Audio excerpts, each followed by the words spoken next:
Thank you everyone for taking the time to join us today. It's great to have so many of you here for our session.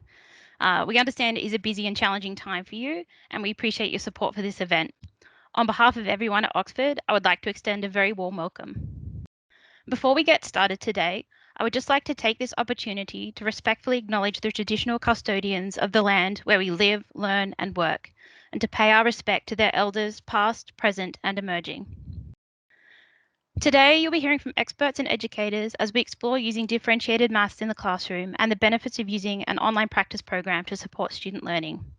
We'll end today's session with a look at our new, exciting collaboration, Oxford Maths times Matific. I'm delighted to now hand over to Oxford Senior Publisher, Emma Short, who will be leading this discussion. Good afternoon, Emma, and over to you. Hi, Kate. Thank you very much for your introduction and welcome, as Kate said, to our webinar today. I'll be talking to three fantastic educators. I'd like to introduce first Annie Facchinetti and Anita Green. Both Annie and Anita are leading maths educators, as well as lead author and contributing author to our Oxford Maths for Australian Schools series. Annie is an experienced teacher and school leader who's held many roles over her teaching career.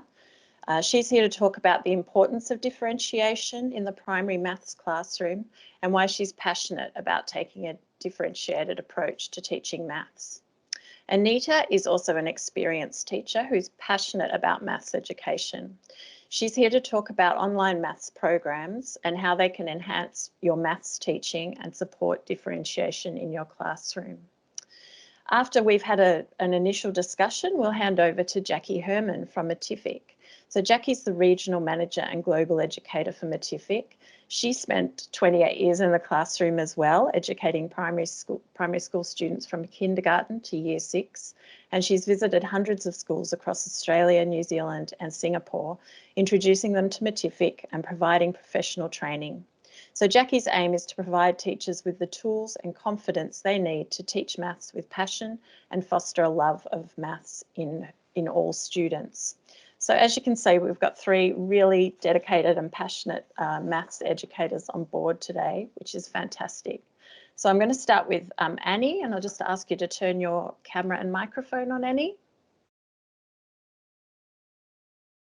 There we go. Hi, Annie. Nice to see you. Hi, Emma. Hi, everyone. And firstly, I'm going to ask Annie how you became interested in taking a differentiated approach to teaching and how this manifested itself in our Oxford Maths program. Okay, well, quite early on in my classroom career, I was sent to a maths professional development day, and a lot of it was good, but one thing especially stuck with me, and the presenter had said, every child should experience success in maths every lesson. And it's really changed my teaching because I thought that some of my lessons, there are kids who just come out of it not feeling very successful. And that whole session was about making adjustments to, so for example, if you're doing an activity, one child might be doing a 2-digit one where others might be doing 3 or 4, but it's basically the same activity. So it made me really think about differentiated teaching as a way to maintain student confidence. And in maths specifically, maths anxiety is a big thing, as I'm sure you're all aware. And it's always interesting to me that adults are very quick to say, oh, I'm no good at maths. In a way, they wouldn't really say, oh, I'm not good at reading. And I think it's really beholden on us to be able to build confidence, and through the confidence be able to build skills in maths, and differentiation's a really good pathway to that. So when you talk about maths anxiety, Annie, what is the average range of ability in any kind of maths classroom? What sort of levels of confidence and ability do you see? Well, I think it obviously depends on your context, but typically you'd have at least a 3-year spread, but probably more than that, and as much as even 7 or more years. So if you teach to the middle, there's a lot of students you're missing at either end, and that's not rocket science. I'm sure that you all know that. But one thing that I've heard before, and I tried to find the statistic for today, that there's some large percentage of teaching that occurs that kids already know. And I couldn't find that one, but I did find a really interesting US study from last year in foundation students who can count to, many of them come in being able to count to 20, but on average 13 days a month was spent teaching them to count to 20. So something that they already knew. So differentiation is actually equally important for the sort of upper end as it is for the lower end.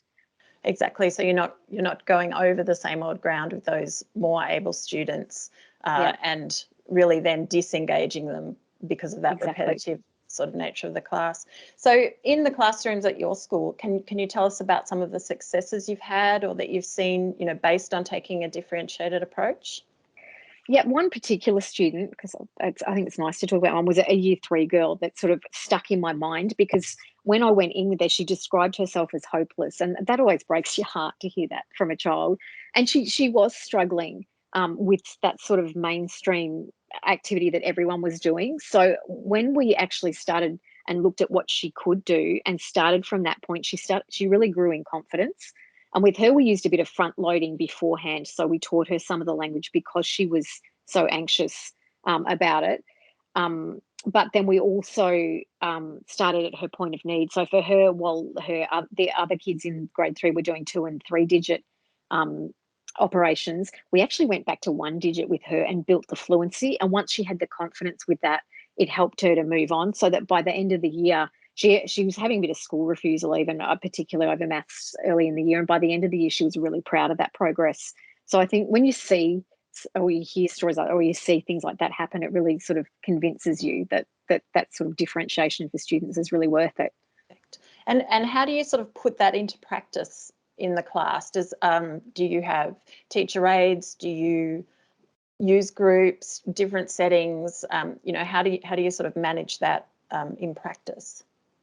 I think my first thing, and the thing I work with the staff at school, is getting a good routine in place. Because if the students know what to expect from a lesson, where to go for help if they get stuck, where the resources live if they need something, if there's something you've either prescribed for the lesson or that they know they can use if they need it, that then frees the teacher up to work with a group where students know what to do and don't need you, so they're independent. And another good strategy at the start is to look at with students what good mathematicians do. So that helps prepare them the sorts of skills and the sorts of dispositions and strategies that they can use without a teacher sort of having to be there the whole time. But the where to go for help is really critical, because that frees a teacher up for while other students are working, and even they might be struggling, but hopefully productive struggle, and that's okay. But they know what to do until the teacher is free, and then the teacher can work with groups or even individuals at the level that they need, and that's been a really successful way of managing it for us. Yeah, that probably covers a couple of my questions that I was going to ask you, so that's great. And I wanted to talk a little bit about the gradual release of responsibility approach as well. So using scaffolding at the beginning with these students, slowly letting that go to the point where they become independent and confident. Yeah, well, part of establishing the routines is building students as independent learners, and the gradual release of responsibility model does that. So in essence, it's, I do, we do, and then you do. So sort of a guided practice, and then independent practice, and then extended practice, which might sound a bit familiar for students to be able to work on their own. So that allows students to work at their level of challenge, and I guess you let go as they're ready for that. Yeah. Can you give us an example in relation to a specific concept at all? I think, yeah, okay. In terms of fractions, for example, and we'll go to grade 3 again, because I'm hoping whatever level you teach, you might be able to sort of relate up and down to that. If, for example, if you're teaching fractions in grade 3, then if you start with a whole class activity that's maybe mixed ability, that gives them all a bit of a grounding. It gives students the chance to develop language, to learn from each other. And then if you've got those routines in place, the more able kids and the sort of outstanding kids can then go off, while you, for example, might be working basically back on halves with some paper shapes or something with your lower group. And once your lower group at least are up and running on that, the next lesson they can work a little bit more independently, and you can then work with this, maybe your at standard or your advanced group, who are ready for that they might need a lot less of the I do and the we do, and have more of the you do because they're ready for that? Sure. So a question that comes up time and again with a lot of teachers that we talk to is, how do you change your groups? Do you change your groups? You know, are the kids at different ability levels for different topics, and how do you manage that? How do you judge when a student might be ready to move? Yeah, how does that flow through in the classroom? I think definitely I wouldn't have them in fixed groups for maths for the whole year, because sometimes there might be a child who struggles with most areas of maths, you know, and particularly with number, but they've got actually really good spatial awareness and do really well in some of those topics. So if you sort of put them in the low group the whole time, they miss out on those opportunities. And there might be some really able kids who, for some reason, just aren't good at a particular element of maths. So pre-testing, I think, is really important, and not massive pre-testing, but short ones like the ones in Oxford Maths that just give you a snapshot. And I also wouldn't rule out your teacher judgment as well, because sometimes we all know sometimes a test comes out and you're like, hang on, I know Emma can do way better than that, so I'm actually going to put her in the upper group for this one, even though possibly she hasn't shown that at this point, or the other way around. So once you've done that, yeah, and I know in Oxford Maths you can override the results in the same way if you use those. You get a really quick snapshot, and then the post-test will obviously tell you where the students are at the end of that, so that you can see if there's growth. And along the way, as a teacher, I'd be monitoring too, just to make sure they're in the right activities for them. Great. Any other tips? Any practical advice for implementing differentiation in your everyday teaching? The way you organise your classroom physically, those kinds of things? I'd say my number one is still routines. I think if students understand what they need to do, what they need to get, where it is, that's important.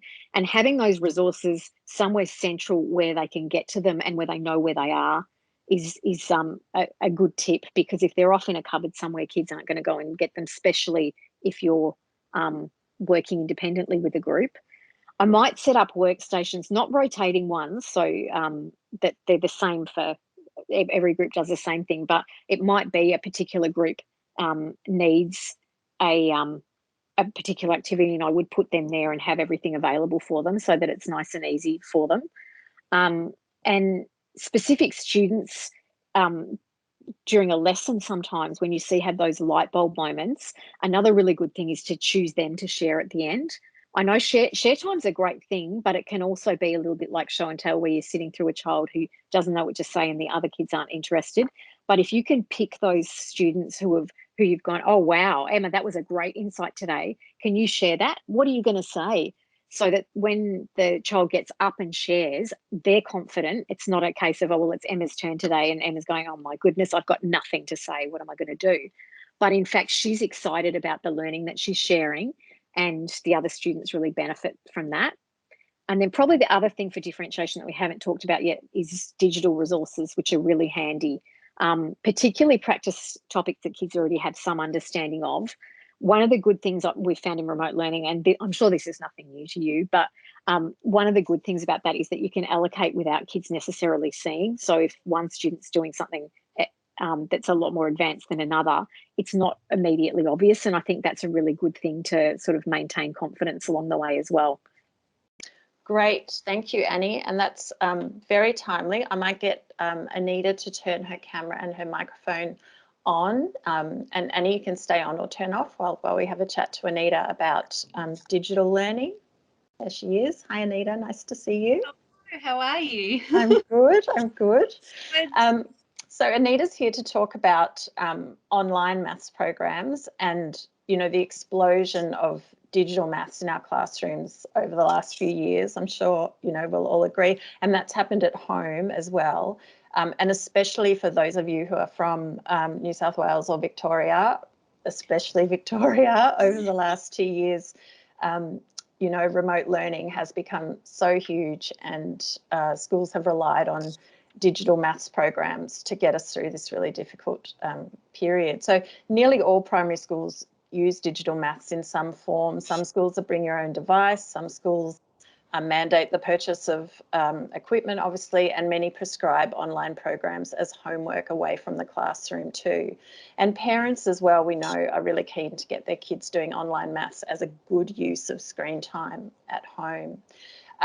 So Anita, as a maths teacher, a tutor and a parent of primary school children, you must use a really wide range of digital resources. How do you find that online learning contributes to consolidation, extension or remediation when it comes to maths? Yeah, so with all those many hats on, and definitely like you mentioned, in the last couple of years, like no one would have ever expected that we would be remote learning. Even last year, like this is a unique circumstance. And then to think that we've done in Victoria, we've done a whole nother year of almost, you know, such a big chunk of time online. And so for me, especially working in my tutor role, the online digital resources have been so important because that's how the students are doing, like still keeping up with what's going on in the classroom. So it's been huge. But it's been, I think, very good for their 21st century skills. Like these are skills that they are going to need. And so I think that's really helpful. I think in terms of consolidation, so even whether it's at school, through in a classroom, in the tutor program, while we've been remote learning, anything, I think having an online digital resource is brilliant for consolidation because it's more practice. So it can be something that you've done hands-on in the classroom that you're now looking at in a different way. And they need that. They need those different scenarios to look at the same one concept in order to really understand it and develop that full understanding, I think. In terms of the extension, I think it's been brilliant for through my tutor role, I'm actually working with extension groups and support groups. And I know at my school, we haven't done a lot of extension groups in the past. And so having the opportunity to actually take these students and work with them and use these resources with them, the students are loving it. I've had a lot of parent feedback to say how much that they're appreciating the fact that these students are actually getting an opportunity to do something with them. And so having some resources available for them has been fantastic. Even for the teachers, I think. So the teachers have commented that often I think teachers are confident in supporting those students who might need extra help in the classroom, but sometimes providing work for those that are actually well above the level already in a classroom that can have, 8 different levels spanning in one classroom, they find that part tricky. So having these kind of online digital resources where students could actually even be independent, sometimes, I think is really, really helpful. In terms of the remedial aspect of it, so obviously I've been running daily support groups and I've tried to do that to, touch base with them, quite regularly. And having resources that make them feel successful, I think, has been really helpful. So finding those online digital resources that are matched to their level. So I don't want them feeling like they're not, I'm behind a screen, so I can only help as much as I can. So I want them to be able to leave the session having done the maths and feel successful and be happy. Because in the end, I think that's what, we have that level of maths anxiety sometimes, and we see that in kids all the time, and that's what I'm trying to get rid of, to help them feel confident and independent in maths. That's amazing. I think you've sort of covered a couple of my next questions there as well. I was going to say how you can incorporate an online program effectively into a sort of a differentiated approach, but do you want to expand on that a little bit? I think if the resources that were the easiest to implement in the classroom are the ones that have different levels and stages, so that it is easy to adapt. I'm not just having to find one that only suits one level, because like I said, there is research that says that any one classroom can have up to 8 levels. That's the average in one classroom, one straight leveled classroom. So it's time consuming to have to find separate things that to cater for each and every level and stage. So if there's something that does, automatically sort of do that, that is extremely helpful. Obviously the online digital resources are helpful to me in terms of homework, because I think, again, it consolidates. So we've been working on this at home, in school. This is what we can continue on with at home. I think the group work is really good, so that, often it's really good to have a digital resource where you've got a group that is focused on that, so that they're hopefully independent and able to continue it. If it's something you've already worked on, they are consolidating, and it allows you to work with another focus group. And it is another hit, like I said, about that consolidating. There is research that says that any new concept in maths for students to learn takes 200 hits. That is a lot of hits. And so you want, basically it's trying to find many different ways to teach the same concept over and over again. And I think it is important to have that digital aspect to it. I know Annie mentioned before about fractions, and that was something I was going to say. Fractions in the classroom, you want hands-on tasks. I want paper, and I want pattern blocks, and I want things that I can do, but then I want them to see the same kinds of things that they can see digitally. And we have, access to things like pattern blocks online, or to fraction walls and things like that, so that they're seeing the same kind of thing and can apply it in a different way to really develop that understanding. And how, when the kids are online, how confident are you in them sort of working independently? Do the kids stay on task? Are there explorers? Are there wanderers? Does that come down to the resource? Yeah, it certainly does. I think the quality of the resource is going to have an effect on that. Again, though, Annie did mention before about routines, and I think it does come down to having good routines and good classroom expectations right from the start, to keep them on track. Especially if you're using the gradual release model, that eventually you are going to want them, like maybe at the start, yes, they're going to need me wandering to make sure everyone's on task. But eventually you want to be able to, give them that independence and put that trust in them, and hope that they're going to be able to do that. But obviously a program with some tracking facilities is very helpful, because at least then I can look later on. It's not just, okay, here, hop on a computer, do a task, and then that's it. I can actually look later on and say, okay, well, how much did you do? And how did you go with that? And that's very helpful. So I think having sometimes if you've got supporting resources that can go with it, or you can follow up in some way. So it doesn't seem like it's just a nothing task, if that makes sense. It has a purpose. You're doing this task online, and it is important, and we're going to follow up on this later by doing something, or X, Y, or Z. So, yeah. Sure. So I guess finally, before questions, just any particular successes you've had at home or in the classroom with an online practice program, any particular challenges, and how have you overcome them? Definitely successes, I think, with the highs. Being able to extend those kids that we don't normally, like, especially in my circumstance, like, we support a lot of kids, but I think being able to do that extension and see them just flourishing and going further and further and further has been fantastic. I have a particular student at my school who is in year 1, and the teacher, I've been working with the teacher quite a bit, because he is working at a grade 6 level and he's only in grade 1. And so you can imagine, as much as we say there's so many levels in a classroom, he's an outlier who sort of is on his own. There's not even anyone to work with him. And so it's been able to provide her with resources and things that she can use in the classroom. And then she's sort of feeling that relief, because it's that, what am I going to do for him, and how am I going to cater for him, and how am I going to make sure that he, is learning and progressing and he's enjoying it and not losing interest. So that's been really good. For my own kids, so mine are in year 6 and year 4, and, they're watching their, I guess their technology skills in the last 18 months have just gone, sort of next level. Like, at the start, they were really struggling a little bit. And now they're amazing. And so, and probably quite engaged with the resources that they've been using, and really enjoying it and seeing it. I can see what their maths, it's very clear to me from what they've been doing online, how they're actually going in maths. So that's been good. Fantastic. Well, I'm going to throw back to Kate just to see if there were any questions for this part of the webinar before we move on to the Matific section.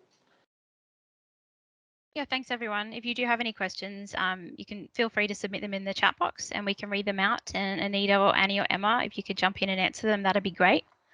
While we give people some time to post questions, if they do have any, I thought I could just ask some of the ones that kind of that we've heard from the field that come up commonly.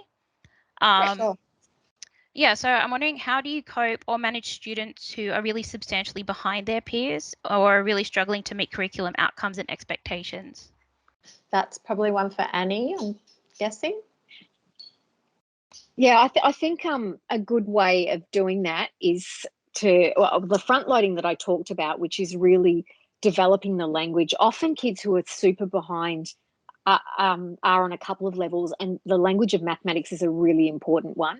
The other thing is connecting with their prior learning is pretty critical, so that they've got a context for maths. Maths can be quite an abstract concept, especially as you get up, but also when you're starting, and building those sorts of concepts and connecting with what students already know and have experienced. So, and by that, I guess I mean, so fraction, we'll go with fractions since we have through a little bit, but, relating to where you've heard the word half before, for example, because it can mean different things in different contexts, and then talking specifically about what half means in maths. So if I'm sharing a cake with someone, half that cake, I'm actually not measuring that out and making sure those two halves are equal. But if I'm talking about halves in maths, they need to be equal. And so giving kids some of that language background that they've perhaps missed out on is, I think, one of the really critical things to help them catch up. And if you can give that to them before you're doing those sessions with the rest of the class, they're in that little bit better position to catch up, I guess. Sure, and I know that's something that we've concentrated on in our Oxford Maths Ready series, trying to prepare some of those kids for the topics they're going to encounter, those kids who are already struggling. Anything else, Kate? Yeah, we've just had a question come through from Sam. Her question is, now that students are back in the classroom, what proportion of time do you spend on digital versus a program such as Oxford Maths, or do you leave digital activities for homework only? Anita, do you want to take that one maybe? So I am in the tutoring role, and so only just getting back into that now as people are coming on site. But I have to admit, if I was in the classroom, I think and even as a parent, this was actually something I was thinking of myself. Gee, I hope that they are really still focusing on those digital skills, because these are important 21st century learning skills. And watching how far my own two at home have come, I don't want them to lose that. I think that's really important. And I do worry about when the digital learning is left for either only homework, or if it's as like a finishing off, which means that it's usually only the same students who get access to it. So I think I'd still like to see it incorporated in either group work or even a whole lesson where the whole class has access to it. If, like my school, we don't have one-to-one, but we do have access to be able to borrow whole sets of Chromebooks or iPads or anything to be able to use. So I definitely would love to see it still in the classroom regularly. Sure. Kate, I can just see a question in the chat about updating Oxford Maths to reflect curriculum change, which we know is set to be released next year. So I can just let you all know that we are already working on Oxford Maths. Annie has been busily working away on the lower levels, and we have another author working on some of the higher levels. So we have what's called draft curriculum from ACARA at the moment, and we're working to that. And as the curriculum is confirmed early in 2022, then we'll be flowing through with new additions. So any teachers can talk to your sales consultants about those updated workbooks coming through. That's all I can see in the chat. So I'm thinking, Annie and Anita, thank you very much. We might get you to turn your cameras and microphones off. And we wanted to let people know that we're super excited at Oxford University Press about joining forces with Matific, so that we can offer you the best of offline and online maths instruction together by creating a complete differentiation solution for your F to 6 classes. We've talked to teachers in the past who are using both products, Matific and Oxford Maths, and they found that they're very complementary. and they can be used really successfully together to provide that really good balance of print and digital, or in classroom and remote learning, which is fantastic. So further to that, the team at Matific has created a bespoke version of their program that's directly aligned with our Oxford Maths for Australian Schools program. So this saves teachers time on planning and ensures that the work the students are doing online is relevant and supportive of the work that they've been doing offline, which is something that Anita talked about. So I'm going to ask Jacky from Matific to turn her microphone and camera on now and take us through this great product and see how we can work that in with Oxford Maths. Thanks, Jacky. Thank you, Emma. Thanks so much for having me today. I'm just going to share my screen. It's great to be with you today, and we are very excited at Matific to be partnering with Oxford. So exciting. So I wanted to show you a little bit today about Matific, and also, because the focus today is about differentiation, show you how digital, and particularly Matific, how we can help with that. So let's get a wiggle on here, and I'm going to ask you this question. Now, the reason I'm asking this question is I ran a webinar. I'm frequently running webinars globally, and I had one with, there were several hundred teachers on this webinar, and we ran a live poll, which we're not doing today, but I do want you to think about the question that I asked, and that was, what is the main benefit of using an online maths resource? Because everybody has an online maths resource, maybe for a different purpose. So which response would have you selected out of A, B and C here? To increase student engagement and learning, because it's easy to differentiate with online, or is it because it's an accurate assessment tool? Now, I made the assumption that I thought A would be the winner, because that should be really at the heart of everything we do as teachers, increasing student engagement and learning. But it surprised me, because B was actually clearly the winner in that poll. Now, I think there are reasons for this, and it's probably because differentiation is just so challenging. It's really hard for teachers. But why? And I think it's also that they struggle with it. So that's probably why they seek that online resource. Why? Why is it so hard? Well, firstly, as Annie and Anita have identified, you've got a wide range of abilities in a classroom, and it's not just their ability levels too, it's also the way they learn. You've got your auditory learners, your visual learners, your hands-on tactile learners, and so on. And you need to cater for all of that, which is a challenge. I think Emma introduced me explaining I was a classroom teacher for many, many years before joining Matific. I haven't forgotten how challenging the classroom can be. It's not easy. And it's also very time consuming. So planning a lesson at the best of times is a challenge, but to have to plan it to all of those different types of learners, all working at a different ability level, very time consuming, finding the right resources. And let's not forget parental pressure. What if you get it wrong? I'm sure you've all had that moment, many times probably, where a parent has said, you're giving work to my child that's too easy. So parents will often claim that their student is working at a different level to what you believe they are working at. So there's also those extra pressures on you as well. Now, what I want to show you in a moment is a little bit more about Matific and how we can help with that. But we're also really excited because there's a brand new student experience on Matific that was launched just a few weeks ago. We're all about engaging students, increasing student learning and engagement. So this is a very short video just to quickly show you a little bit about that.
Pretty exciting, isn't it? So you can imagine when a student first logs into Matific, they're very engaged and excited right from the get-go.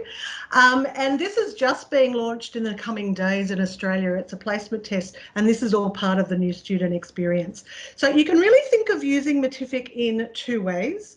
There's the independent student side. So the students have their own username and password, and any teacher could just say to those students, go on Matific, and they can go straight to, we call it Adventure Island, and there will be fantastic maths activities for them to do. And because of that placement test and the AI technology, it's all going to be at the appropriate level for them. So the differentiation is done for you. Really nice and easy. But of course, there's also the teacher interface. So the teacher can be in control and assign activities for the students to do at school and at home. And I really appreciated what Anita mentioned before about using digital technology, because what I always try to instill in teachers is that, yes, it was fantastic during remote learning to have digital resources, and continuity is so important. And so those schools that were already using an online resource, that flow into remote learning was much smoother for them, that transition, and vice versa back into the classroom, that they were already using a combination of resources. So I appreciate that Anita identified the fact that just because you're back in the classroom doesn't mean you should throw away your digital resources. I say to teachers all the time, reflect on that period of time where you were teaching remotely. There might have been some positives to come out of it, and often it was the increased level of engagement with digital that worked well. So I'm always advocating using a variety of tools. Don't throw away your maths cupboard. Use digital, use your hands-on, use your textbooks, use a variety of tools. Anyway, a little bit more specifically about Matific here and about how easy it is to differentiate. I'm going to show you this little video in a moment. One thing you can do is create ability groups. So when you are assigning activities, that makes that nice and easy. And you've also got access to every year level. So this is a very quick little video. I'll just explain it. So I'm in class management. I can click manage groups. You can see I've already set up an extension group, but any teacher can do this with their own class. Call your group whatever you like.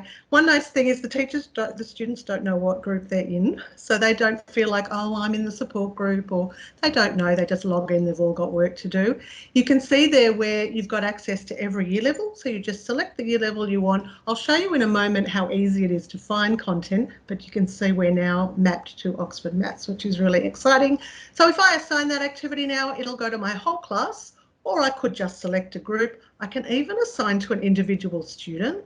To me, that's authentic differentiation, because mathematics is such a diverse subject. You might have, and I've definitely had this over the years, you could have a student that's doing really nicely in number, but they're struggling with their problem solving, or they're not so good with number, but they're very good spatially, and so on. So it's nice that for some subjects you might just want to assign extra activities or support activities to a specific student.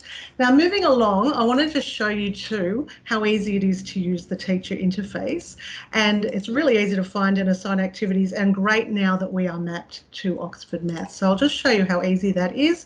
I'm in the activities section. I'm going to find activities. You can see, pick whatever year level you like. There are actually a couple of different ways to search, but I'm going to show you firstly how to search by the textbook. So I'm on year 4. I might be using unit 2 in the textbook. There's a whole bunch of activities. I can just click assign. I can choose the whole class or an individual student or a group. I can also search by topic, we've got thousands of activities, so it's the same activities, just a different way to search for them. So I could search by topic, I can search by Oxford Maths, or I can search by the curriculum. Matific's in over 60 countries. It's an amazing success story, but see, it's showing me there the outcome with the Australian curriculum. So every country has its own site, and obviously this is mapped. This is the Australian site that you would be using. It's also mapped to the New South Wales curriculum and various other ones as well, but this would be the Australian site you're using. So different ways that you can search, but the lovely thing is if you're using the textbook, that you can be confident that those activities are a great match for what you're doing in the textbook. All right, moving along a little bit more. Now, I get asked every day of my life, how is Matific different? Because you might have been using an online maths resource for a long time, and people get asked me all the time, so how is Matific different? Firstly, I urge you to look at what the students are doing on their screens. because a lot of online resources still look a bit like a test, like a worksheet on a screen. But look at this one from Matific. I got that question wrong. It's teaching the split strategy, 3-digit addition. It didn't give a big red cross. It gives that little jiggle. And now, because I'm still struggling, I've had 2 failed attempts, it's starting to give me scaffolding and guidance. And that's built into every activity. And because I continue to struggle, it's very clever. It's actually showing me how to line those numbers up according to place value. That's going to improve my mental computation. So we're all about teaching strategies, and I think it was Anita and Annie mentioned maths anxiety. Because it's not all about the score, although the teacher sees the scores, there's great data available. Because it's not score focused and they get that scaffolding and guidance, they'll all have that sense of achievement, and it takes away the maths anxiety. By the way, I've seen maths anxiety in teachers and parents as well. A lot of people don't feel confident with teaching maths, so it's fantastic that Matific, specifically Matific, because not all online resources do this, it teaches the student the correct method and the strategies they should be using. The other thing that makes it really amazing is too that there's so much problem solving. The tasks are really rich. Even though the graphics are beautiful, don't be fooled, because some of these activities are very challenging. This is a good example of a multi-stepped problem-solving activity. It'll read the question aloud too. Now, this little ladybug is crossing the log and I'm timing it. It took 8 seconds. Now, out comes the ruler. There's often real equipment in Matific activities like protractors and rulers and so on. I can see it's taken 2 centimetres, 8 seconds to go 2 centimetres. This log is 6 centimetres. This is about proportional reasoning. It's actually quite tricky. If you get to watch a student attempt even just one question on Matific, you can learn a lot about them. So it's a fantastic visible thinking tool. If they got that wrong, why did they get it wrong? Maybe they just couldn't use the ruler. Maybe they didn't have that depth of understanding how multiplication and division have that relationship, that inverse relationship. So it's a lot of skills being taught in that one activity there. Now, as I said to you, a lot of online resources still just look a bit like a worksheet on a screen. They're very much testing, tick, cross, here's your score. At the other end of the spectrum, some of those resources out there are very highly gamified. Sometimes I wonder if the maths is a little bit questionable. The reason, and I've used Matific in the classroom myself, I loved it so much I ended up leaving the classroom, joining the company. That's my story. Pretty amazing. The last few years, been to hundreds of schools. I hear the same problems everywhere I go. So this is genuinely from the heart. I mean what I say when I say to you, I think Matific has the right balance, because you've got those gamified activities that the students love. They're so engaging, but we do also have worksheets.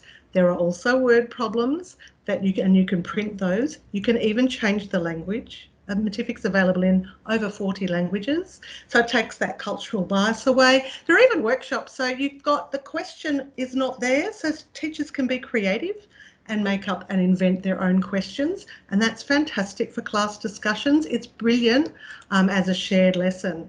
So as I said, don't be fooled by the beautiful graphics.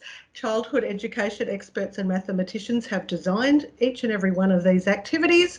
I'm not sure if you're familiar with Associate Professor Catherine Attard from the University of Western Sydney, but she's all about engagement and increasing engagement in mathematics. So she ran her own study on Matific across several schools in New South Wales a few years ago. From pre-test to post-test, there was a 34% improvement in results, and that was over a fairly short space of time. So pretty impressive.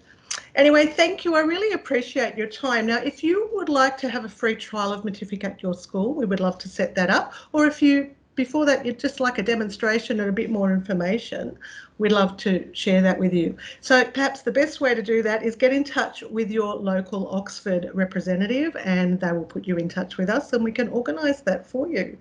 So thank you, Emma. If there's any questions at all about Matific, I'd be happy to answer you. Pop them in the chat box.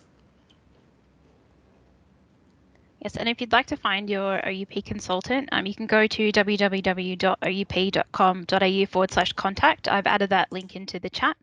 So if you want to talk to your consultants about Oxford Maths times Matific. And if you do have any questions for Jacky, please put them in the chat. While we wait, Jacky, are there any kind of common questions that come up that you think might answer people's questions about Matific at the moment? Some of the questions we get asked are things like, does the whole school have to use it or part of the school? That's up to you, but I often suggest if you're going to do a trial, let the whole school try it. It's a primary school resource. It's specifically designed for K or foundation. I shouldn't say K, I'm from New South Wales. Foundation to Year 6. There are also activities that, because this is a question we get asked a lot too, there are activities that go definitely beyond Year 6. We have a Year 6 plus section. Because there's such a focus on problem solving, I always say just let every year level try it, because you'll be quite surprised. I remember I was using it in the classroom, as I said, but I had Year 6 at that time.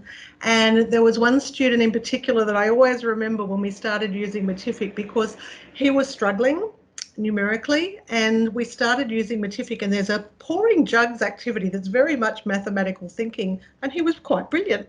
It really took me by surprise, and I realised that he actually had dyslexia and there were other issues going on with him, but it showed me, because I could watch him do this interactive activity, it was really insightful. I learned a lot about my students. You'll often find students might be having a bit of tutoring outside of school, so they might be doing well numerically, but Matific actually highlights, can they apply those skills? It allows them that opportunity to practice applying those skills. And during remote learning, it's such a great match-up to do hands-on activities with the Matific activities. A lot of people think of a digital resource as a bit of a babysitter. They just click assign, and that keeps the students busy. But Matific offers so much more than that if you want it. So there are beautiful area activities where you're, manipulating squares inside the box, but you could then match that up with a hands-on activity and with your Oxford Maths text as well. So I'm always advocating using a variety of resources and making those connections. So Thanks, if anybody's Jacky. got any questions, please let me know. Yes, so we have one from Zainab, and they want to know, is there an opportunity for student collaboration in Matific? Sorry, is there an opportunity for? Student collaboration in Matific? Yeah, so, and I didn't even mention that, but peer-to-peer learning is so powerful. And because there are often multiple solutions on the Matific activities, it's fantastic to work in pairs or small groups. Or as I said, I loved popping it up on the screen. It gave me new and innovative ways to introduce a topic. That class discussion, I think Annie talked about that at the start of the lesson. It's so important because you really get to gauge who's already grasped this topic and who's looking blank. And as I said, if you're working in pairs, because there are multiple solutions, the children are learning off each other. So yeah, it can be done on an individual basis, but it's also great to work in pairs and small groups. We also have a new feature called Matific Play, which the students are loving. So it's a competition mode, basically. So once the students are familiar with an activity, a teacher can click the Matific Play button, give the students a code, and it's basically ready, set, go. And it's all about speed and fluency, and there's a leaderboard, and I mean that's great for activities like your times tables activities and that kind of thing. Any other questions at all? Thanks for that, Jacky. Grace would like to know how long Matific has been around. How long has it been around? Yeah, because you're quite widespread globally. Yeah, it is. So look, I joined the company about 6 years ago and it was still fairly new then. So I would say in its really infancy, it's probably 7 or 8 years that it first started. It's Australian owned, but as I said, now it's global. So when I joined the company 6 years ago, it was only in 2 or 3 countries, Australia and New Zealand, North America. But yeah, now it's 60 countries. It's an unbelievable journey for me to have seen how it's expanded. It's amazing. That is amazing. Thanks, Jacky. Thank we don't have you. any more questions at the moment, but if you do have any more questions after the event is over, please feel free to reach out to your local Oxford Education consultant and they can help answer your questions or direct you to the person who can. Thanks, everybody. You can always just take a look at matific.com, just go and have a look and have a play of some of those activities. Thanks so much. Thanks, Jacky. Thanks, Kate. That was really enlightening. And we're really excited about this partnership. We hope that our Oxford Maths users can find something really helpful in this and feel confident about taking that differentiated approach to teaching and also using a range of resources as all our presenters have talked about today. So thank you, Jacky, Anita, and Annie. And for everyone listening and watching, please go to the Oxford University Press website to learn more. That way you can connect with your local consultant and you can get more detail on how the Oxford Maths times Matific collaboration can work for you. Thank you, everybody. That's the end of our event today. So we thank you all for coming and hope you can take something useful away with you from this webinar.